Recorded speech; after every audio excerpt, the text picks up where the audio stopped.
بسم اللہ الرحمن الرحیم۔ حجۃ الوداع کے موقع پر ہمارے نبی دو جہاں حضرت محمد عربی صلی اللہ علیہ وسلم نے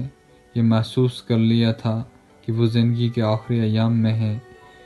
اور امت کو وہ راز بتایا،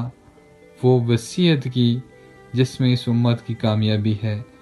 جس وصیت پر اگر یہ امت عمل کرے گی کامیابی اس کا مقدر ہوگی اور یہ امت کبھی گمراہ نہیں ہو سکے گی۔ آپ نے لوگوں کو مخاطب کرتے ہوئے فرمایا، لوگو اللہ کی قسم میں نہیں جانتا، شاید آج کے بعد میں تم سے اس مقام پر دوبارہ نہ مل سکوں۔ اللہ تعالیٰ کی اس شخص پر رحم ہو جس نے آج میری باتوں کو سنا اور ان کو یاد رکھا۔ اس خطبہ میں نبی دو جہاں حضرت محمد عربی صلی اللہ علیہ وسلم کے ارشادات کا اندازہ وصیت کا ہے، یعنی اس امت کو ان امور کی تاکید و تلقین کی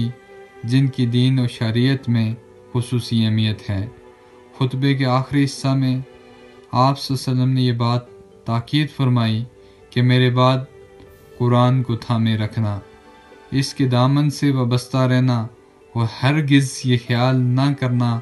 کہ میں تم کو بے یار و مددگار چھوڑ کر جا رہا ہوں۔ تمہاری ہدایت اور رہنمائی کے لیے میں اپنے پیچھے اللہ کی کتاب چھوڑے جا رہا ہوں، اللہ کا نازل کردہ وہ نور چھوڑے جا رہا ہوں جو تمہیں کفر و شرک کے اندھیروں سے نکال کر توحید کے راستے پر صراط مستقیم پر قائم رکھے گا، اور اگر تم اس قرآن کو مضبوطی سے تھامے رکھو گے تو تم کبھی گمراہ